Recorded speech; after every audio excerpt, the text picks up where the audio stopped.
Hello. Hello. Hi. I'm not even going to say anything because Cole is already in here trolling me. Hello, everyone. I saw 𝗵𝗃 in here. I saw Cole giving me a hard time. Augie. I see Yoshira. 𝗵𝗃𝗃𝗲. Hello. Good to see you, love. Can you guys see me? Can you hear me? Because I need to know. What is the vibes? Hello, Pantera. Heartbreaking case. 𝗟𝗏. Hello, 𝗟𝗏. Okay, so I just have to say, Cole was in here giving me a hard time. He was like, oh, Melly's going to pop on here. And the first thing she's going to ask is, can you see me? Can you hear me? Well, yeah, can you see me? Can you hear me? I want to make sure we're good. We're having a one-on-one. I want to make sure you can see me, you can hear me, and our communication is clear. Yeah? Anyways, it's good to see all of you. Happy Sunday. Hello, YouTube streets. Good to see you in the chat. 𝗵𝗃𝗃𝗲. I'm happy to see you here. 𝗟𝗏, hello. Yes, please hit the like button. Hello, welcome if you're new to my channel. Today we are going to be covering the case of Jared Bridegan. It's a little bit of an older case, 2022, but there is a trial coming up early of 2025. And as of recently, there has been a court hearing regarding child custody. So I'm going to start all the way from the beginning on this case. We're going to do, thank you, 𝗵𝗃𝗃𝗲. We're going to do a 5-part series. Thank you, Yoshira. I appreciate that. We're going to do a 5-part series on this case. I have all the court documents. So tonight I'm going to kind of introduce the case. Tomorrow we will go over the arrest warrants, etc. We'll do body cam footage. We'll do all court documents. There's a ton of them. So I couldn't fit all of them into one live. It would be like 6 hours, which I did think about. I did think about that, but I was like, I don't know. I'd rather split it up. Yes, very sad case. Very sad case. Okay, so let's get started. Jared Bridegan, he is the Microsoft executive. And like I said, if you already know about the case, you're gonna have to bear with me because we're just gonna kind of go through it. Like I said, part 1, part 2, etc. And I'm really excited to read the court documents. So thank you, 𝗵𝗃𝗃𝗲. I appreciate that. I hope you guys had a good weekend. I hope it was relaxing and peaceful. And thank you for being here. I appreciate it very much so. Let's get started. So on the screen is Jared Bridegan. Who is Jared? This is a very sad case. Jared is a 33-year-old born in 1988, June 28, 1988, to be specific, in Warrensburg, Missouri, and he later moved to Jacksonville, Missouri. He was born to parents Gaylord and Joanne, along with one sister and 2 brothers. I do mention the parents. All the information that I have is public information. It's coming from court documents, and the sources I do use, I always link in the description. So I bring up the parents because I think they play a role in this case. So let's move on. He was a member and deeply devoted to the LDS Church. He graduated in 2007 from Douglas Anderson University School of Arts, and he later attended Utah Valley University, specializing in cinema production. This led him to hold a senior role in design technology, making him a senior design manager at Microsoft. He was a devoted father of 4 children, 2 children with his ex-wife, Shanna, and then 2 with his current, at the time, Kristen, which we will cover. Hey, Sarah. Good to see you, love. Good to see you, Pantera. I saw you sneak in here, Pantera. Hello, what's up? Okay, so Jared and Shanna Gardner met in February of 2010 through Jared's brother's wife. Initially, he was not interested, but she was determined to get his attention and flaunt her wealth to Jared. We'll cover on who Shanna is in a second. Jared flew out to Utah to take her on their first date just after 2 months. Then they decided to get married. This whirlwind romance quickly evolved into a marriage that would later play a significant role in the story of Jared's life and the crime, why the crime happened, and it's all good, Pantera, and what led to his death. They married on April 10th, 2010. in the LDS church in Salt Lake City. And then later they had twins named Liam and Abby. I'm kind of just giving you guys a little bit of the background of who everyone is, so that when we get to the court documents and the footage, y'all know who I'm talking about if you haven't heard about the case. Who is Shanna Gardner? So who did he marry? Age 37, she was born and raised in Utah, and she was also a member of the LDS church. Her family, she comes from a family of wealth. Her family owns 𝗟𝗏𝗃 company, Stamp It Up, and which is a arts and crafts website that sells all kinds of arts and crafts stuff, paints, oil paints, stencils, all kinds of things. And they came out in 1988, and her parents were the co-founders of the company. So the company is estimated to be making about over $100 million per year. And she was born into this family, into the family business, which plays a huge role into the case, in my opinion. Very familiar.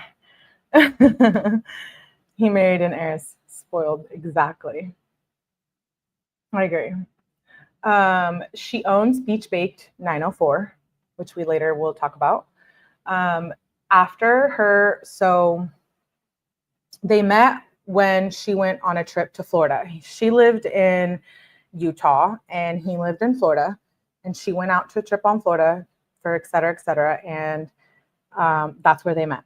And so they pursued each other, and they got married shortly after. Crafting supplies, exactly. It's a very popular crafting supply website. I was actually surprised. Makes a lot of money. So shortly after Jared and Shanna were married, there was a family trust regarding the business. So Shelly Gardner, which is her mother, the family trust entered into a scholarship. So they were getting paid. She was getting paid for money from the company for working under the table for her mom's business, her parents' business. And throughout that business, that business and this trust fund money, that's what they lived off of. That's what Jared and Shanna lived off of. Sure, he had a good job, but they were getting about $9,000 per month. And they had access to all of her parents' like credit cards. They bought him vehicles, etc. So with this trust fund money and the stipend agreements, Shanna and Jared, they were both under this. And with that entailed policies, and that required Jared to, he was able to get money for his business and schooling through the business, but he was required to be an active member of the Mormon church and remain married to Gardner, clearly. And so, like I said, they received about $9,000 a month, and they had access to credit cards, business loans, and their parents like funded their lifestyle, basically. They provided substantial financial support to Shanna and Jared. So they basically, I believe Jared had a good job, but she didn't really have a job. So she was basically living off of her parents, which is fine. I'm not judging that. I think it plays into the case later where you can hire a high-paying attorney, et cetera, right? But we'll go into that later. So their parents bought him a house once they got married, and they were basically, they were just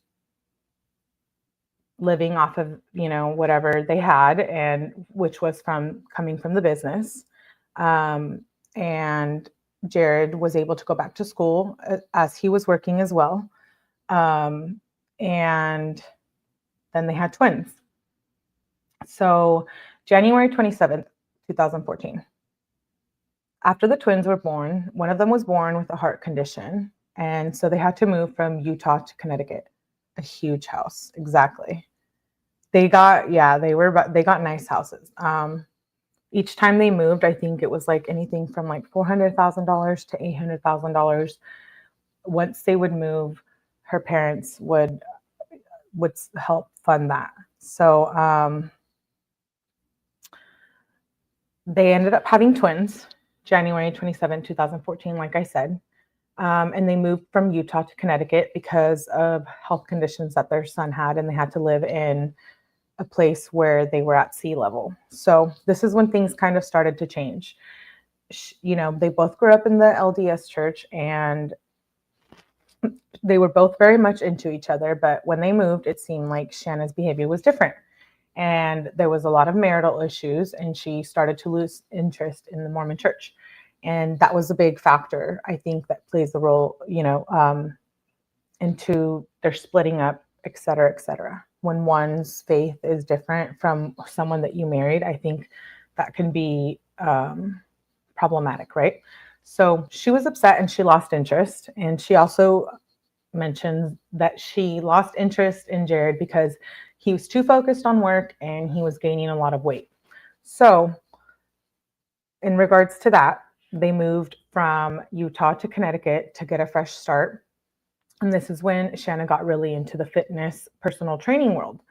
And June 30th of 2014, when they moved from Connecticut to Florida. So they moved from Utah to Connecticut, and then Connecticut to Florida. And they moved to Florida because Jared was hoping that they could have a fresh new start.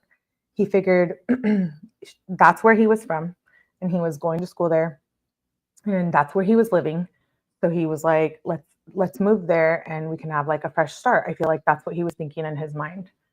And when they moved from Connecticut to Florida, they lived with his parents, and then they later bought an $800,000 home in ᗏ𝗏𝗃 Beach, which is like south of Jacksonville. So when they finally moved into their home, I wanted to pull up a quote from July 1st, 2014, where Shanna says, "Since moving to sea level and or the sildenafil working, Liam has made a remarkable amount of progress. The pressure in his heart has decreased and his lungs are much more relaxed. Ultimately, this is probably from being at sea level. Because he has shown so much improvement in such a short time, the specialist is very hopeful that he will be able to realistically manage his disease with medications." So this is one of the reasons why they had moved to Florida, from Connecticut back to Florida. So come December 2014, which is later in the year, Jared buys Shanna a package of personal training sessions. She's into fitness. She's doing her thing at the gym, getting really fit and healthy. And he buys her like a session of personal trainers. And this is where she meets Mario Fernandez Saldana, which was her personal trainer at the time. And she realized that she had feelings for Mario and that they had a deeper connection. And they were training and connecting. So this is kind of when the affair began between Shanna and the personal trainer. Yeah, 𝗵𝗃𝗃. On the screen, we have Shanna. So they were married, and she gets this personal trainer. And on February 23rd, 2015, he was, I'm not sure, 𝗵𝗃𝗃, was he? So February 23rd, 2015, Jared finds sexual emails between Shanna and the personal trainer. And she ends up filing for divorce shortly after that. She gets caught and then files for divorce. Oh, okay. You might be right, 𝗵𝗃𝗃. At the gym? I'm curious. Well, Shanna Gardner claimed that Mario was her weightlifting lover. I don't know. So shortly after he finds sexually explicit messages between his wife and Mario, she files for divorce. So not only did she pursue him, marry him in a very short amount of time, and then she files for divorce after she gets caught through emails. Okay, that makes sense. Hi, Zyrox. Good to see you. So Jared tells his family at the time when she ends up, when she gets caught for sending these explicit emails, Jared tells his family that he doesn't recognize this person, that he married a totally different person. So that was February 23rd, 2015, where Shanna files for divorce. I'm glad you made it, 𝗟𝗋. And February 24th, after she files for divorce, Shanna visits a tattoo parlor to get a piercing. And she lists her trainer, which is, I thought, Mario, as her emergency contact, according to a waiver. And Shanna and Jared were still living together at the time. So she was listing another man as her emergency contact, but she was still living with Jared after they had filed divorce. Hello, Griselda. Good to see you, love. And the divorce was bitter. It was random. He didn't expect it. She had changed a lot, so I'm sure it was probably devastating. And the divorce was bitter. There was over 300 entries and 800 pages in the court docket. And they were both accusing each other of like nasty things. And all of the court documents and court papers, which we will review some of those. But they were accusing each other of doing all kinds of things. So in May of 2015, Jared accuses Shanna of spying on him with baby monitors and tracking devices and treating him disrespectfully in front of the children. And she was seeking primary custody. So of course, these were things that she would bring up in court, and she had the money, she had the funds, to fight all of these things in court, which is expensive. And it was a 5 to 7 year litigation process with them being divorced. So it was very long divorce, very long and nasty divorce battle. Very expensive too. But as we saw, she has the money for it, right? So she accuses him, Jared accuses her of him tracking him and etc. But then she accuses him of disturbing and abusive behavior. She claimed that Jared was interrogating their children and was coaching them, and then that he was going to use that in court against her, right? Because she was seeking primary custody, but he was like fighting her on it. So they both were trying to be nasty to each other while in court. So on the screen, you see Mario and Shanna. And I'll introduce Mario in a second. But this is who she ends up with after she divorces Jared on the screen. And then here on the screen, we see Jared and Kristen. So after they divorced, Kristen and Jared ended up finding each other through a dating app called Mutuals, which was like for singles that were members of the LDS church. She also worked at Microsoft as a technical account manager. And on October 22nd, 2017, they got married. And she lived in North Carolina and he lived in Florida, but they still made it work. He would drive almost 7 hours to see her and the kids. And after like 4 months of them doing the back and forth, Kristen decided to move to Florida and be with Jared. And then they later had 2 children, 𝗟𝗃 and London. So you kind of have a backstory. They get divorced, a nasty divorce. She ends up with Mario, who she was having an affair with, Shanna.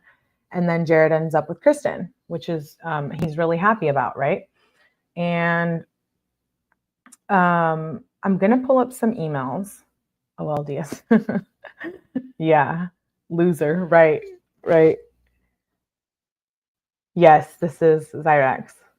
Yeah, it is. We're doing part 1. So like I'm introducing the case because I have all the court documents, and then we're going to watch it play out. So you're right. We'll get to that.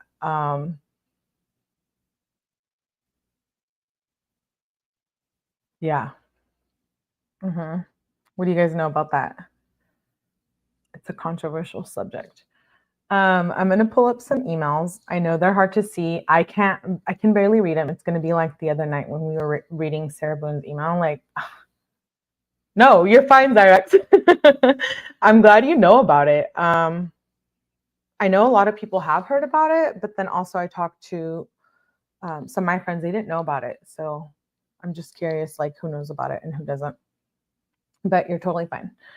We're going to go through these emails. They're hard to read. I'm not going to be able to read through them, but this was like regarding the nasty divorce between Jared and Shanna. So I'll read what I can on most of them. I don't know how well you can see it on the screen.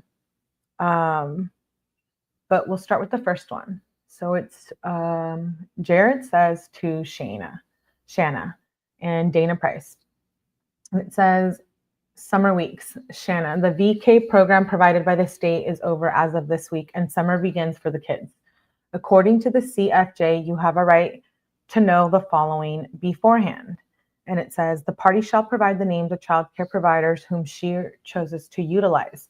The kids will be enrolled in a summer camp program at 𝗼's Learning Center, which was less than 5 minutes from both of our houses. On the weeks I have them this summer, so I can work until school starts back up. Per the CFJ, you will be listed as emergency contact. They will only be going to activities, going on field trips, and playing at 𝗼's own splash pad on my time sharing days and weeks. So Jared is basically letting her know about, you know, they have these custody agreements because of the court, and he's letting her know about this summer program, I believe. And it says parental responsibilities and decision making. So I'll read what I can of this. I don't know why it's blacked out, but this was all I can get from the emails. So bear with me. Bear with me. Says, following the precedents you established when you enrolled the children at the daycare program over a year ago,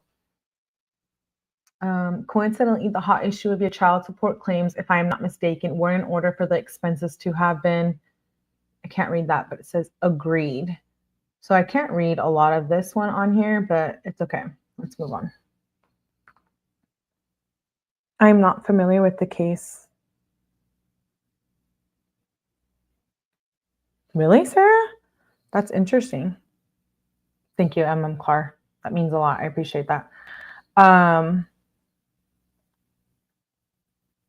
Yeah, it's a sad case. Okay, let's move on to the next email since I couldn't read a lot of that. A lot of these are hard to read, so you're just going to have to deal with what I can read. All right, you good? No one's speaking out? No one's speaking out. The next one is Friday, April 21st, 2017, and it's from Shanna to Jared. It says, Jared, it has become very apparent that Abby and Liam are caught in the crossfire of living between two houses. They are confused by different messages they are getting from week to week. In an effort to keep what is in the best interest of them first, I have called and made an appointment for them to be seen by therapists that they both know and are comfortable with, Dr. Mercedes McGowan. Their first appointment is on Tuesday, May 2nd at 2 p.m. I can try and schedule appointments to fall on Thursday for subsequent appointments for the rest of the school year. However, if Dr. McGowan's schedule does not have openings on those days, I am willing to take him in the event that you aren't able to for as long as they need to be seen. Their mental and emotional well-being is what's most important. Shanna. Hey, Gracie. What's up? I'm always wondering about you, Gracie and Bun Bun, and then I remember you guys are like ahead of us, right? It's right in Australia. So that's Monday. It's already Monday in Australia. You're living in the future. Or am I wrong? I don't know. Correct me if I'm wrong. Anyways, so let's move on to the next email. It says it says Jared to Shanna again. And it says, for the love, what are you up now? What are you up to now? We're not going to even try to read this. I don't know why it's blacked out. My apologies. I still thought it was interesting. I tried to get it from the docket. These were not there. I promise. I have the arrest warrants, the affidavits, all of that, but I couldn't get these without them. I'm sure probably someone who knows how to edit can do that shit, but I don't know how to do it. So anyways, don't get me started on that either. We're going to skip this part of the first email and then we'll move on to the second one. After a month you filed, I asked to go to mediation and you guys chose not to. I'm sure that decision had nothing to do with the fact that your attorney makes way more money the longer this goes on. I grow tired of trying to be the only guy who's actually trying to save you money and still get an outcome where we both sign something at the end of the day and present a united front to the court. You know 100% you currently own ownership and receive shares and dividends from Stampin' Up! Every single year. We were in the same bloody family meeting with the family lawyers, Shanna. You know, every year funds go into On Point LLC, which counts towards your income. It's 100% money you have access to. Those accounts plus your gifting will supplement your income numbers, and your entire argument will be bogus as you were never truly employed, like Miss Price claimed. Every year since you were 12, you've had funds set aside for you into accounts.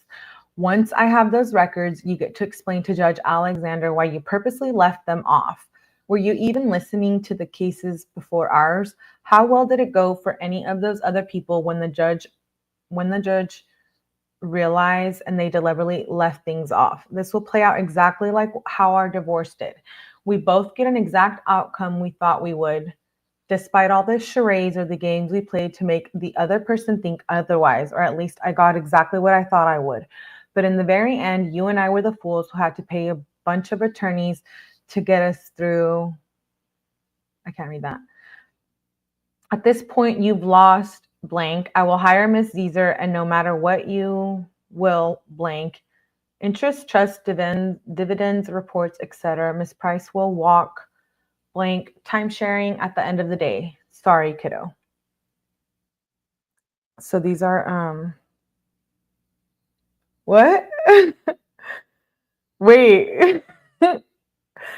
What just happened?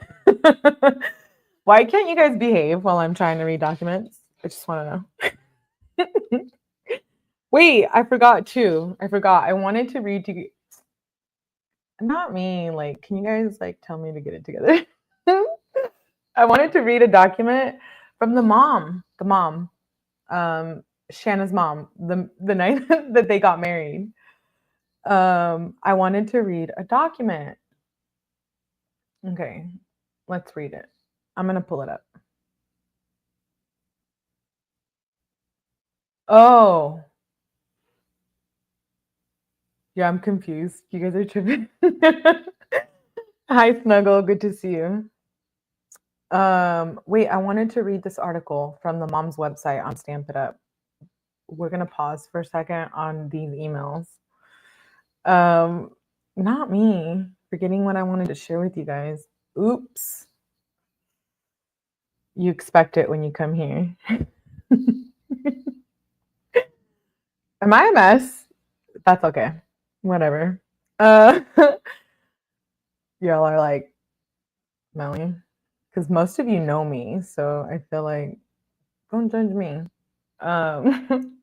Okay, so on the screen, you see this blog. It's a blog from Shanna's mom. I wanted to read it real quick before I move on with the other documents.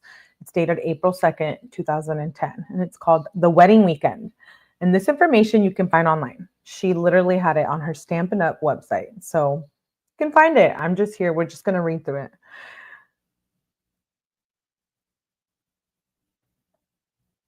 Yeah, I know. I have them, 𝗵𝗃.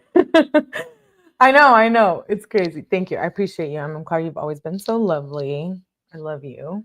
Okay, so this blog is from her mom, the mom who funds Shanna and Jared, and who does play a role in the case, if you ask me. So it says The Wedding Weekend. It's been a perfect weekend. This is Shanna's mom posting on her business website or blog.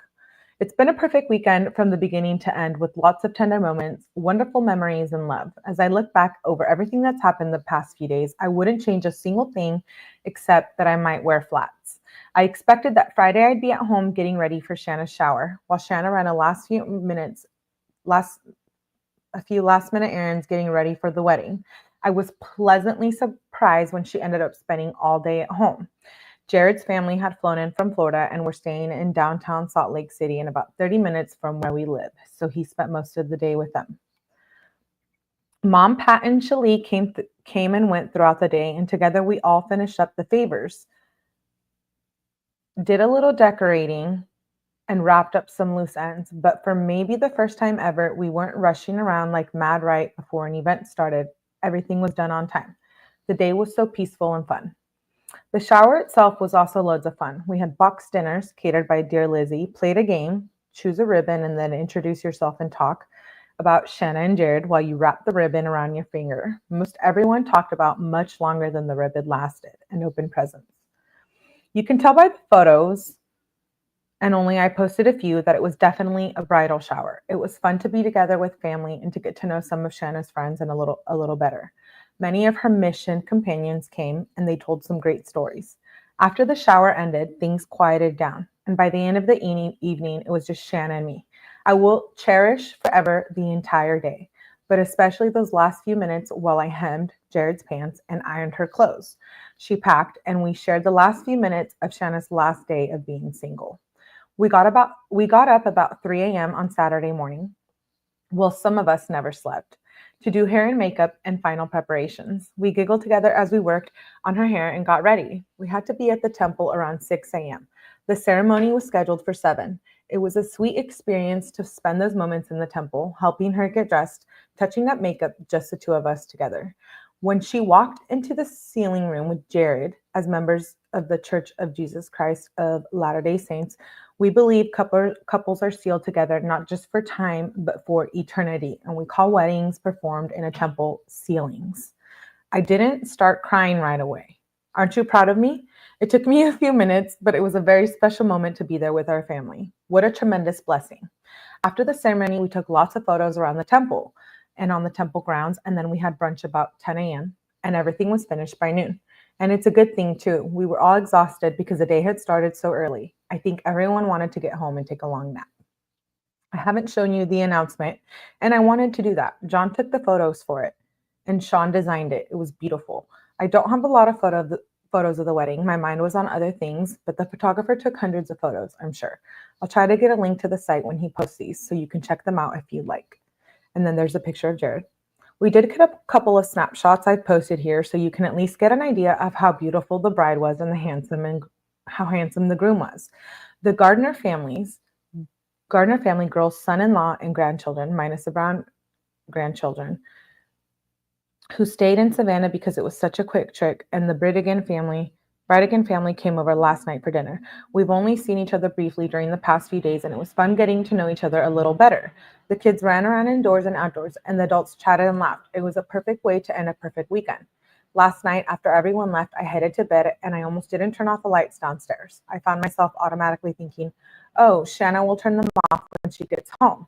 And then this morning, I tiptoed quietly when I got out of bed because her bedroom is and was right under ours, and I didn't want to wake her up. I'm sure there will be moments like this in the coming days, moments when I remember that my baby girl is now married, starting off on a new adventure, one that I won't be much as a part of as I have been in the past. Tears will, of course, be shed, but more often, I am sure I will feel a sense of pride and happiness that she's in love and happy moving forward, hand in hand with Jared. I love you, Shanna. So I did just want to read that. That was a post from her mom on their blog.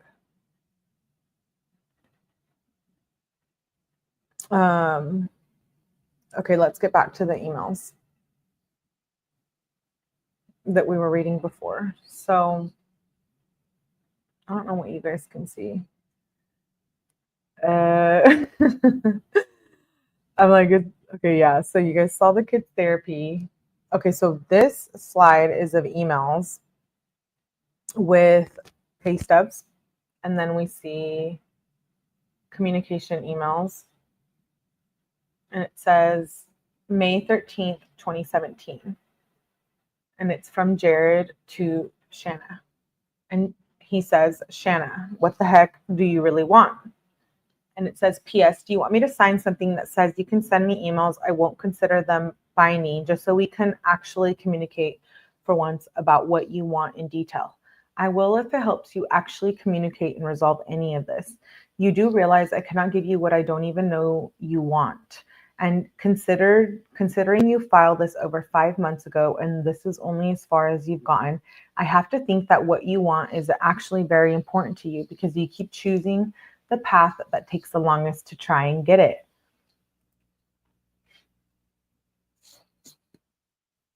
I can't read the rest of that because it's blocked out. Thank you, 𝗵𝗃𝗃.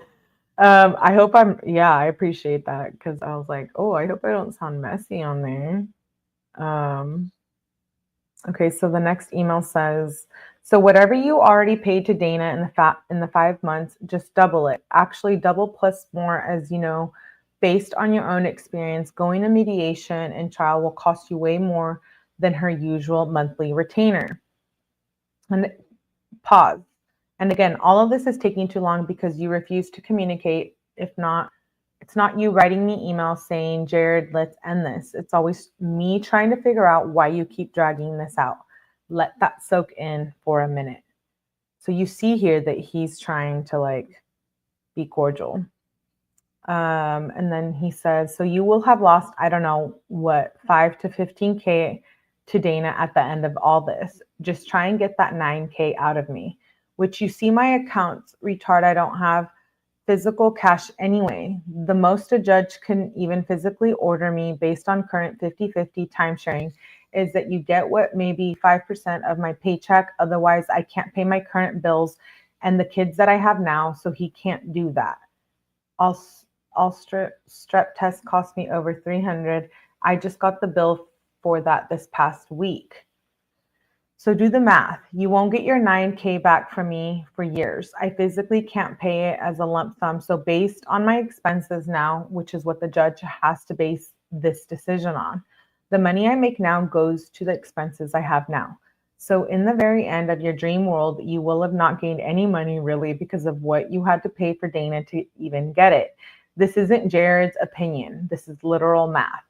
Again, none of this is even likely, but even if you won everything and it all went your way, you still would be at a loss, Shanna. And do you think I care about how it goes either way? I sit back smiling at how blank you are. You will lose in the end all the money and time since you hired Dana, so the end is irrelevant to me. And then it says, I can't read this part because it's blackout. If you want this to blank, you can't ignore this. I know your ex-husband is blank, that I know no matter what in the very end, blank. Repeat the last sentence a couple times. And the rest is blacked out, but it continues on to the next page and says, and downs of divorce. You should make your decision on the importance of what is best for the kids by moving self-righteous pedestal of yours in front of a mirror. There's a lot more truth from that view. I wish things were different for the kids. Maybe one day you'll put them first. For now, since you don't, let Kirsten know my door is open when she wises up. So I guess that was Shanna's response to him. She's rude. And then it says, Jared Bridegan to Shanna. Number one, we are not in agreement, the professional you are using. Thus, I will not pay for things you and I do not agree to prior. Hopefully you learned today from other cases, Judge Alexander requires we confer and agree prior to anything. Agreements must be in writing when the money is being discussed. Number two, wow, Satan, be careful. You should really wait to show your hand this early on. I know I am. Winky face. Did you forget Emily came back crawling and told me all of this already in an effort to be open and honest if I would take her back? But yes, you can be assured I had her text and even email it all to protect any lies you would spin up to the kids or even a future spouse. Emily needed real help, much like you. I have zero animosity toward her. She already got the professional help she needed and she will get her happy ending in the temple soon. I am shocked you keep underestimating me or think all of these months during our divorce when you fooled around in the darkness so many nights and in so many places. No one was ... Again, best to not show your hand this early on. It's about the long term. Smiley. Number three, will be raised in the Christ-centered home. You will not thwart this. You cannot bring us down as a family. I realize you have a life without the spirit, without the priesthood, and without the blessings of the temple.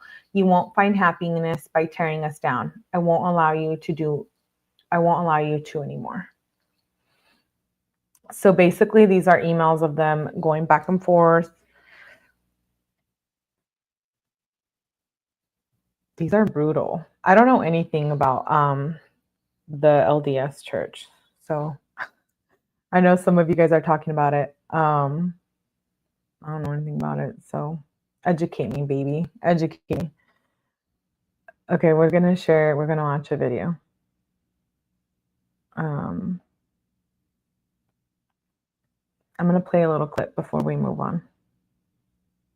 And you know who I'm playing. My favorite, Vinny. I'm going to play Vinny. Let's watch Vinny. Get our Vinny fix in. Yeah. Shanna Gardner was born into wealth. Her parents had...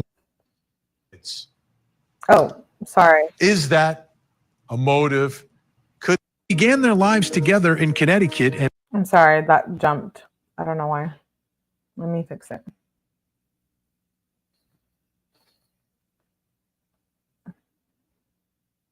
It's annoying.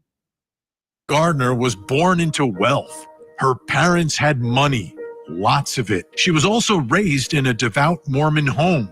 From the outside, it seemed like she was living a very stable, normal life. Then she met a man named Jared Bridegan during a trip to Florida. Jared was also a devout Mormon. They fell in love and got married in Utah in 2010. They began their lives together in Connecticut and began raising their twins. But then they moved to Jared's hometown in Jacksonville, Florida for the health of one of their children.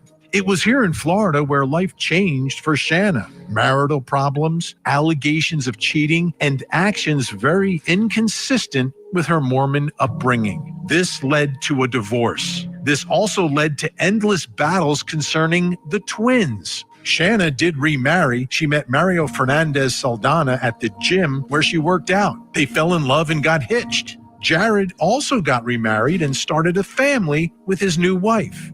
Then Jared was murdered. Shanna skipped the funeral and moved to Washington State without her new husband. Then the killer, Henry Tenon, was arrested. Mario was then arrested. And finally, Shanna was arrested, charged with murder, facing a potential death sentence.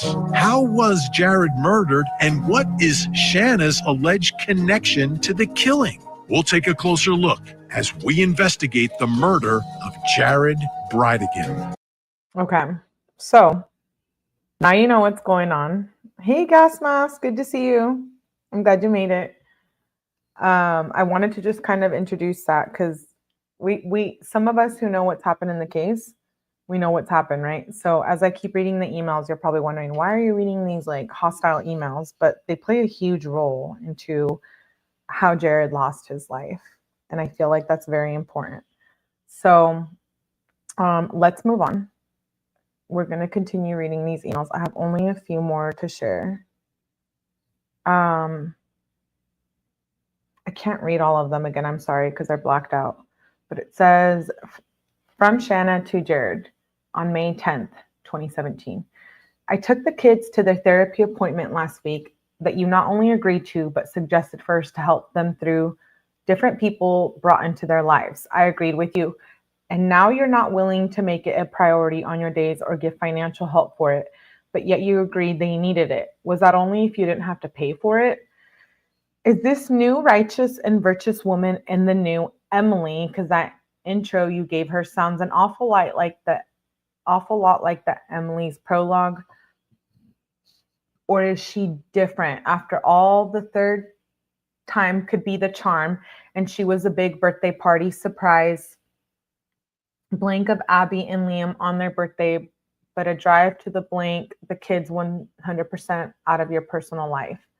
The reality is that blank along the way as we both navigate our way to what blank for their sakes. My fear is, how long will it be before you blank pictures of the two of you and listen to your threats blank property. Do you think it will be longer than it took blank and call her mother, or better yet, be forced to call her blank? So sorry for these girls that you ensnare in your blank. I am that when you are running back home to the blank, the one that you refer to as Satan, with the picture of blank of mine in the kids' home, Emily ran to. It wasn't blank. Wow. It was me who helped Emily for days, blank, intimate details about our disturbingly similar blank apart, just thinking about what this would do to our family, blank, just to spend a little more time with them. And then she says, to Jared, from Jared to Dana and Shanna. This morning, May 11th, 2017, is the first time I am seeing the notice of non-party production in my life. I didn't even know you filed that, so I couldn't have objected even if I wanted to, but again, I would not have. My ADP pay stubs are straight from my work portal, and my taxes come straight from their 1040, so everything I have sent you is accurate and true. But a part of me smiles a little bit. I'm glad now there is already proof I didn't object to yours, and yet you have objected to mine. And I feel that will only help things next time we get in front of Judge Alexander. A little blessing in disguise, if you will.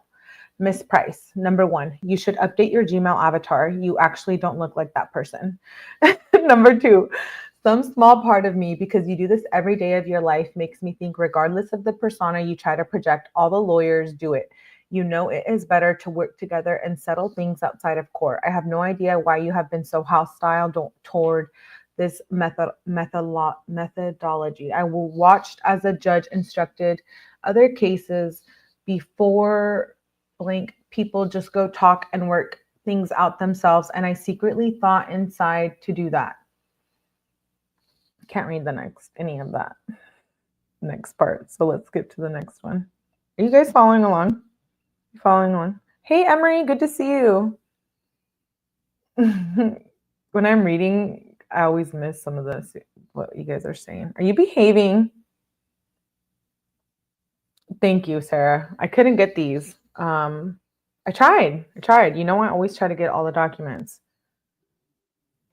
I'm sure there's probably like a way you can edit that out, the black part. I don't know. If you know how to edit, hit me up.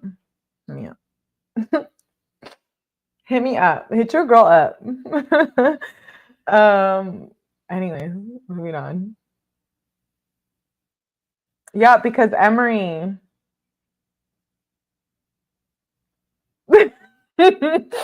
Gas mask. You're not talking to me, are you?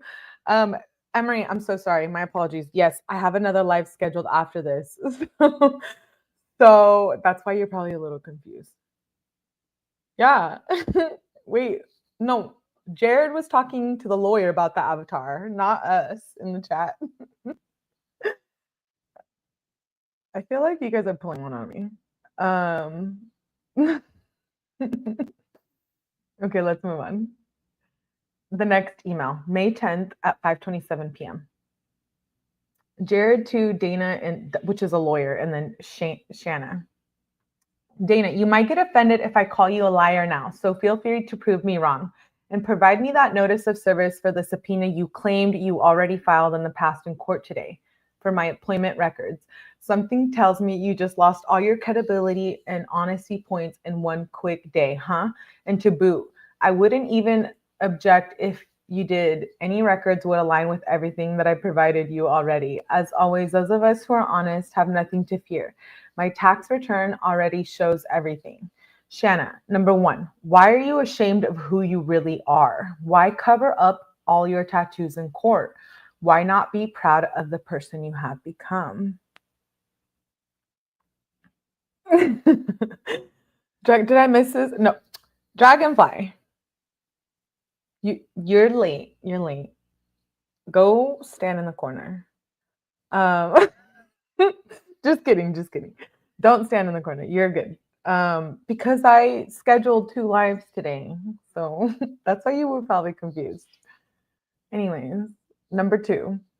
How many thousands have you already, and how many thousands more are you willing to pay Miss Price? On all that, bet that you'll get a single dime from me. We both know even if it gets close to that, I will hire Miss Zeezer again, and that you won't get what you want in the end. Not really. The day I hire an attorney is the day your attorney costs skyrocket. You want to make it you want to make it come to that. 6 months from now, you won't be whatever. I can't read that. All that money to Miss Price, you'll be regretting something blank money. Don't take my word for it. You did all of this with your attorneys and actions. Okay. Hey, hey, Grace. Did I miss you? Or did you just pop in here? I'm like, I'm sorry. I just missed you. Okay. Yeah, so we just read those emails. I'm trying to keep up with the chat too. Oh, good to see you, Grace. Okay, so prior to the blocked out emails that I couldn't read, you saw that Jared married Kristen, right? So then we want to know, who did Shanna marry? Who was the personal trainer she was having an affair with? Who is that man? Who is it? This is him on the screen. Let me make sure I have the right because they're like, oh yeah, this is him.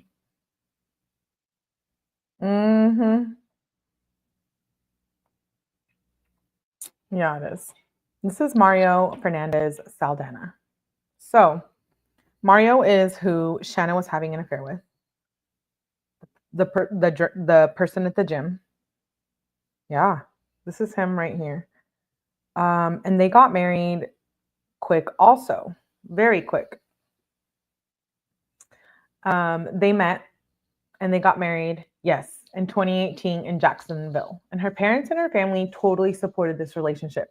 They actually encouraged Mario and Shanna to get married. Her parents thought that it would bring stability to her life. After, everything she had been going through with Jared. We just read some nasty emails. They had been going through a nasty divorce for like a while, and custody issues, etc. So her parents were like, why not, get married to this nice guy that you love? And, they thought it would bring stability to her life, etc., etc.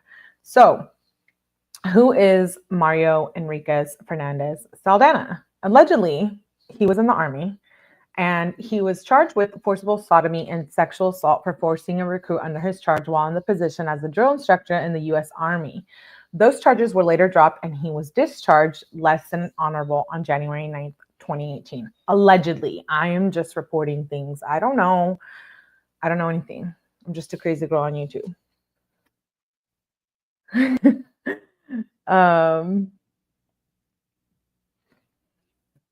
don't know. What do you guys think? So one of the primary motivations behind the marriage was that Shanna wanted Mario, her new lover / husband, to be involved with the children, but Jared wouldn't have it because he was like, you're not married to him. Why should he have any involvement or say, regarding our children? And so she ends up marrying him. And like I said, the family supported him, and he wanted to be around the children and help her with the children. So that was one of the motivations, but also there's another motivation. She was entitled to all of these funds with her family's company, right? And so Mario wanted to help Gardner, Shanna, with the kids. But like I said, Jared was hesitant about another man being involved in their lives. So there was also conditions on the trust funds, like I just said. And Shanna was entitled to all of it, but she couldn't do it with Jared in the way, or the legal issues they were having in the court regarding the custody battle. So as long as these issues were in play and Jared was still in the picture, she couldn't get all of the money in the trust fund accounts that she was entitled to because of some, I guess, I don't know what the policy is with those funds, but you can't have any legal issues open while you're trying to get that money. So with them going through a nasty divorce battle, she couldn't claim this money that was entitled to her through her parents' company. And so that was, I think, a huge motivator in why they wanted to take Jared out, which is very sad.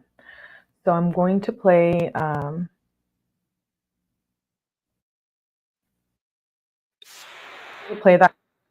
earlier. I'm going to pull it up. We're going to finish this clip. But it wasn't random. This was not a robbery. This was not a child abduction. It was nothing like that. It was just a hit. Oh my God, we love it. The only crime committed there was the murder.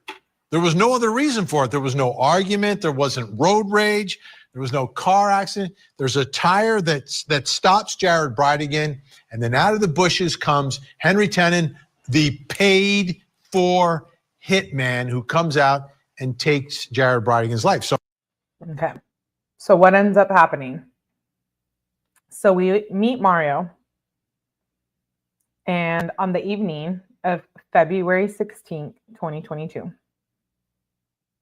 through their custody agreement, Jared basically, anytime one of the Jared or Shanna had the kids, the other one would come out during the week and they would do like a date night. It was basically settled in their custody agreement, which we will review the documents for that. But on the evenings of Jared going to Shanna's to do their little date night, he ends up dropping off the twins at the home of his ex-wife and Mario, who she had married already, after taking them out to dinner and ice cream. And he ends up on the way back home, he ends up stopping in the middle of the road because there was a tire, like a random tire in the middle of the road. This was, I have to note, because I think it's important, that this was a one-way road. So that's why Jared stopped. It shows that he's a good person, right? Like here he is driving just woo, woo, woo, and then he sees a tire and he stops. Of course he's going to stop. One, he can't get through. Two, it'll probably be in the way of other civilians, right? So I think it's important that we take in consideration that it was one-way road. While he was moving the tire, he was tragically shot. Yeah, multiple times. And his daughter was in the car. So she witnessed her dad being shot. And the bullet struck inches away from the daughter inside of the car. So that's where some of the charges later come into play. But at 7:30 p.m. on February 16, 2022, Jared drops off 9-year-old twins at Shanna's house. 7:50, Jared is shot dead while moving a tire from the middle of the road. He was about 2.2 miles from Shanna's house after dropping off the kids. At 7:59 p.m., Jacksonville Police Department received calls regarding multiple gunshots in the Sanctuary Boulevard at a residential area located in Jacksonville Beach, Duval County. One of the calls reported that a vehicle was blocking the road in the 4,000 block of Sanctuary Boulevard. The caller stated that a white male was lying next to the vehicle and a toddler was crying in her car seat in the back rear of the passenger side of the vehicle. Witnesses removed the child from the vehicle. So as he was driving home from one of their custody nights, he gets shot. He gets ambushed 2 miles away from the ex-wife's house.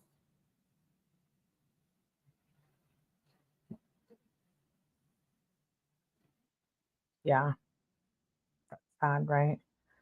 We'll see later in part 3 of the series that we'll see, I know, what the mom has to say, the widow has to say about the children experiencing trauma. But yeah, he gets shot in front of his daughter and no one knows why at this time.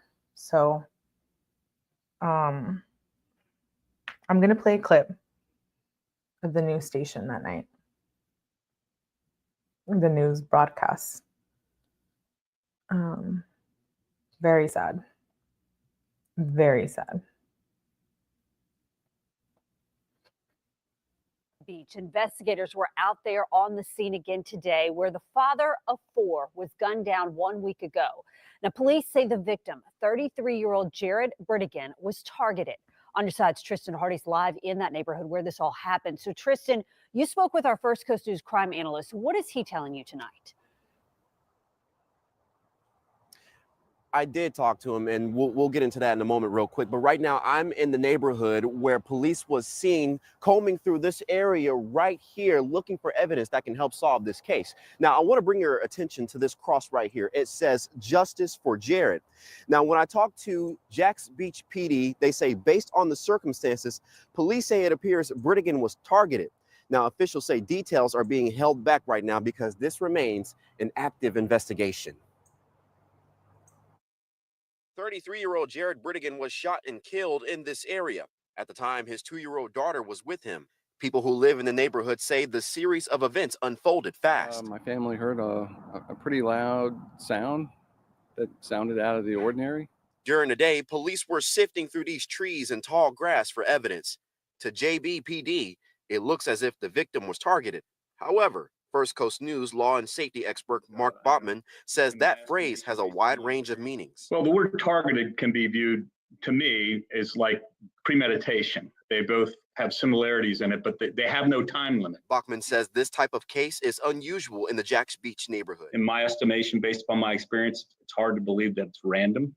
Clearly, whoever did this, to me, it's pretty heartless and callous. This is, if whoever did this didn't care. And hopefully the police will be successful in finding the perpetrator. The sources tell First Coast News neighbors heard something go down prior to Bridegan's murder. That even the neighbors had said that the individual may have been involved in some sort of altercation that took place at a park or a baseball park nearby, close to that subdivision.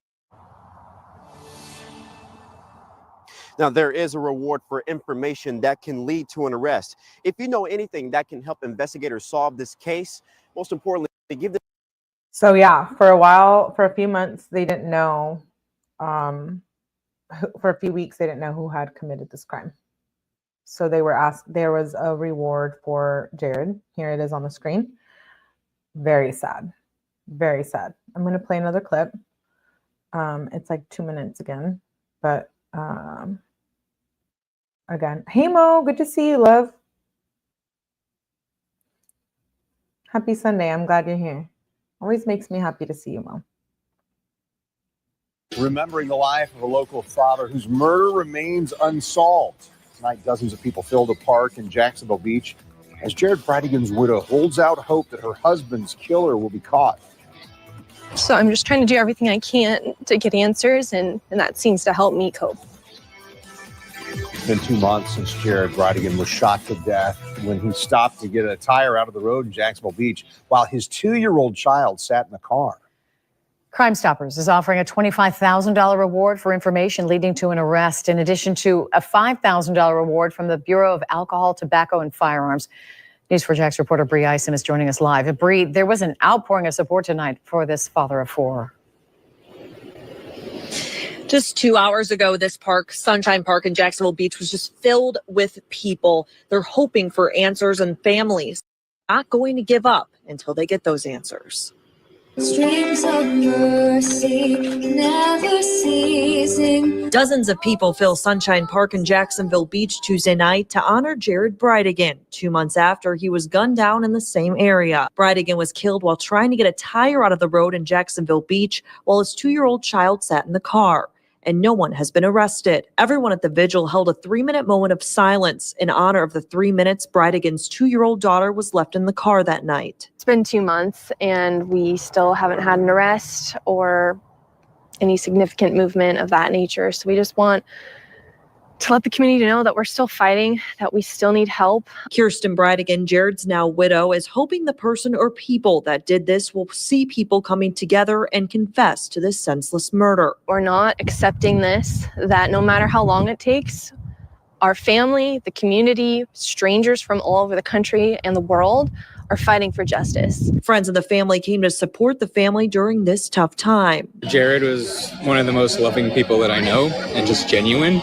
And it's hard to fathom that this would happen. The Murrays hope this event brings answers. I hope it sparks something, someone to come forward or to be found out. Bridegan says dealing with this grief doesn't get easier, and the 2-year-old who witnessed her father's murder still talks about her father. Just talks about, why isn't daddy here? Is he okay? Does he have a blanket? Little things like that. Prayers were said and candles were lit in hopes of answers about Bridegan's death. So you can hear there that Jared was a great father, great person, right?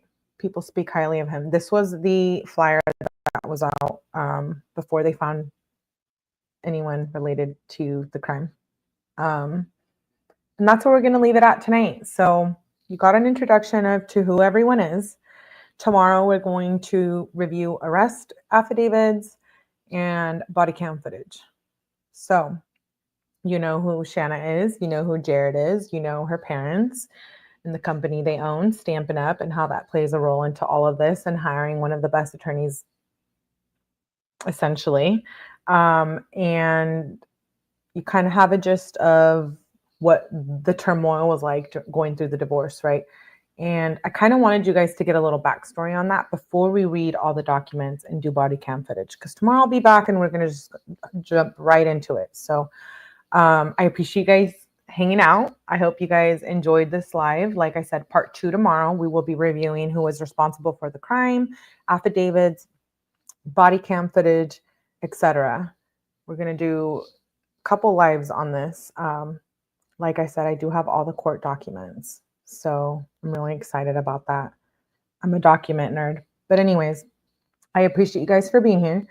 And I will see you shortly on the next live. We're going to be covering Jamie calls. So I hope you guys can make it to that live in like 30 minutes. I will be scheduling it. And I hope to see you guys there. Again, thank you to all of you who are supporting my channel and hanging out and commenting and chatting. I appreciate you guys all. So I'll see you in the next one.